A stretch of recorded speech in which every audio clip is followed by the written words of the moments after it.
Proseguiamo il nostro viaggio, il nostro percorso spirituale nella chiesa di San Salvador a Venezia. Con noi ancora il parroco Don Natalino Bonazza. Nella puntata precedente abbiamo seguito il percorso cristologico grazie a 3 importanti tele: l'Annunciazione, la Trasfigurazione e la cena coi discepoli di Emmaus.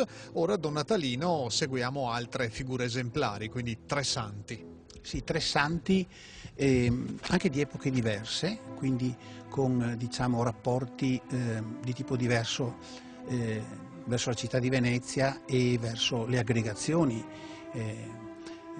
diciamo, devozionali o di mestieri, ecco, di Venezia. Iniziamo da San Teodoro. San Teodoro è un santo già invocato come primo patrono della città, prima ancora che arrivassero le sue reliquie. Le sue reliquie arrivano intorno al 1200 e sono subito custodite in questa chiesa, nella fabbrica precedente, non nell'attuale fabbrica. Inizia da allora il rapporto tra la parrocchia di San Salvador e la scuola grande di San Teodoro, cioè quella confraternita formata per lo più da mercanti che portava il nome di San Teodoro come proprio patrono, rapporto che continua tuttora. Ora, San Teodoro è un santo che, diciamo, ha molte vicende della sua vita analoghe a quelle di San Giorgio. È un santo guerriero che applica, per così dire, la sua forza, ecco, la sua determinazione, ecco, di soldato, di uomo di azione per difendere la fede e quindi è visto, soprattutto in determinate epoche, come un modello. Ecco, Venezia da parte sua ha conosciuto anche, per così dire, questo aspetto, ecco, di una difesa della fede, o meglio della civiltà cristiana, che talvolta ha dovuto anche prendere le armi per poter sussistere. Il culto di San Teodoro ritorna infatti in auge quando? E qui siamo un po' collegati anche con l'aspetto artistico. A partire dalla seconda metà del 400, quando Venezia si sente ormai di essere l'erede unica dell'antica Bisanzio, che è stata conquistata dagli ottomani, e quindi Venezia ritrova in qualche modo anche la sua leadership, diciamo, di essere a difesa della cristianità in Oriente, anche se questa era una questione non priva di ambiguità, perché i veneziani hanno fatto anche la loro ricchezza, la loro fortuna con la Quarta Crociata, per esempio. Dunque San Teodoro diventa in qualche modo il patrono delle origini e viene quindi diciamo riscoperto. Nel Cinquecento la scuola di San Teodoro diventa scuola grande, cioè arciconfraternita, e allora può anche commissionare delle opere d'arte di un certo valore. Sicuramente la più interessante è quella che raffigura lungo la parete della cappella il martirio di San Teodoro. Lì possiamo notare come il racconto viene attualizzato. Una lettura, per così dire, dell'ambiente esterno ci porta a riconoscere la torre dell'orologio, probabilmente è la prima volta che viene raffigurata, e ci porta anche a chiederci: ma dove viene ambientato il martirio di San Teodoro? Dove avviene? Avviene a Venezia ed esattamente nel luogo dove ora si trova la colonna del Todaro, come si dice in veneziano, cioè la colonna di San Teodoro che accanto a quella del Leone rappresenta un po' la porta, diciamo, ufficiale, ecco, in città.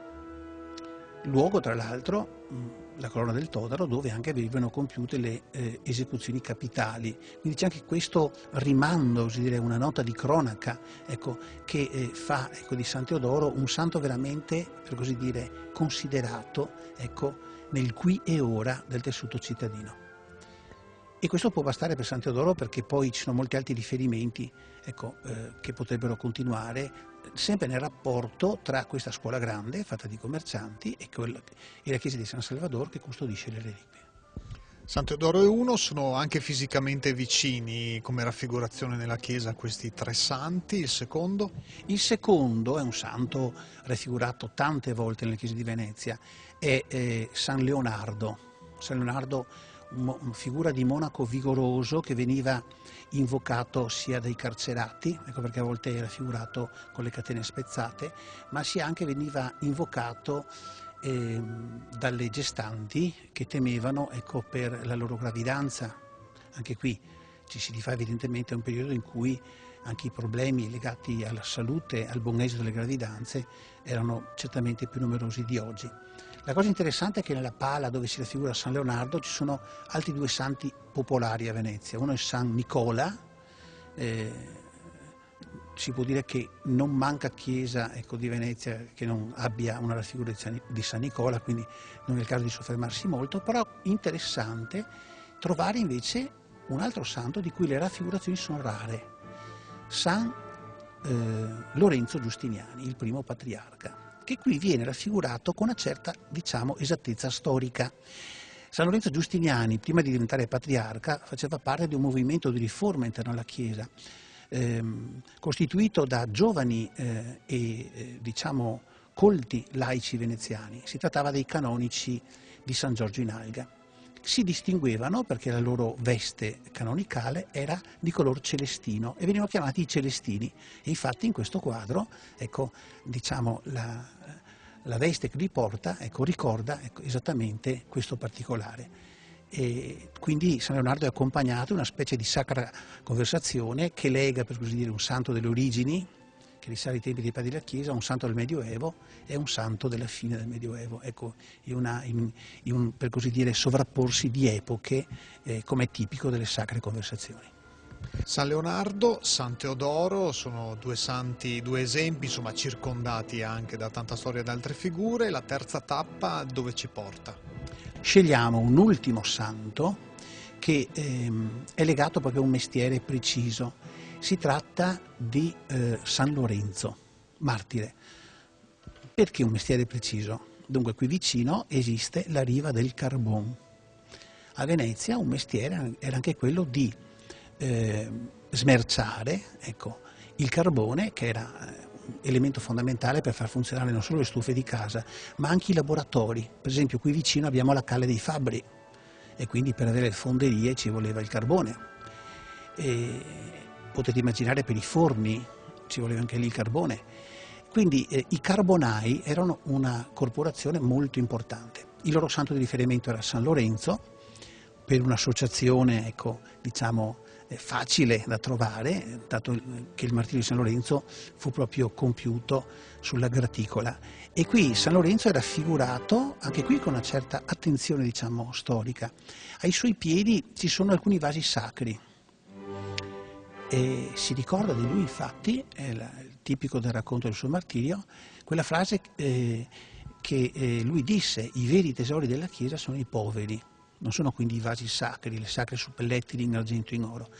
San Lorenzo, ricordiamolo, fu arrestato proprio perché in qualche modo l'imperatore pensava di estorcere a lui chissà quali tesori, perché come diacono della Chiesa di Roma era chiamato a gestire anche i beni della Chiesa. E lui rispose proprio così: i veri tesori della Chiesa sono i poveri. Accanto a San Lorenzo, anche qui si ricompone una sacra conversazione ed è interessante perché ci sono dei riferimenti che non ci aspettiamo. Sullo sfondo abbiamo, eretto in piedi, fiero direi, l'Apostolo San Giacomo vestito come pellegrino, come i pellegrini di Compostela, quindi con la mantellina, con il cappello a larghe falde, con la conchiglia, la classica conchiglia, e il bastone.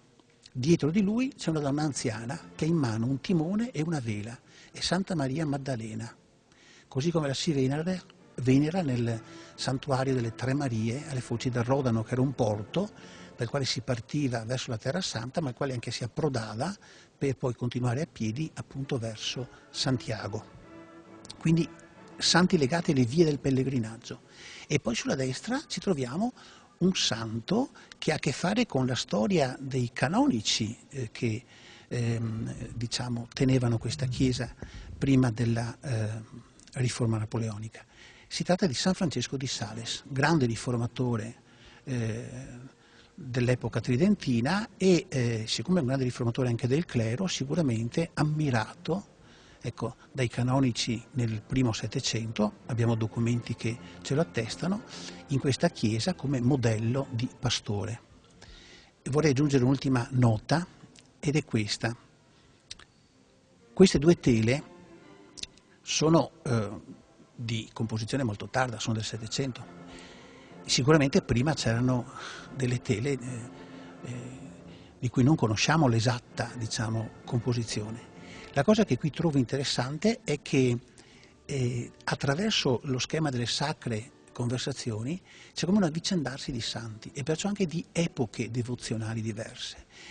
Il ricordo di San Giacomo di Compostela e il ricordo di Santa Maria Maddalena è sullo sfondo, perché prima nel 400 e nel 500 questa chiesa era punto di raccolta dei pellegrini, ma poi forse nel 700 non più. Invece in primo piano chi vengono? Vengono i santi, per così dire, il cui culto va per la maggiore, è attuale. San Lorenzo, San Francesco di Sales, e anche dalla parte opposta. Ecco, la Sacra Conversazione è composta su piani diversi, quindi c'è come un piano della memoria e un piano dell'attualità.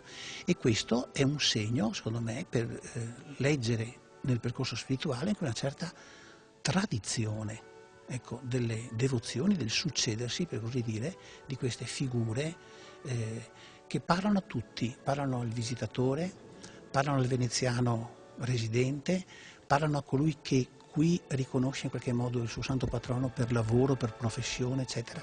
Questo nei tempi andati. Forse anche oggi è giusto tenere presente che a San Salvador continua ad esserci un po' questo tessuto, diciamo, ecco, di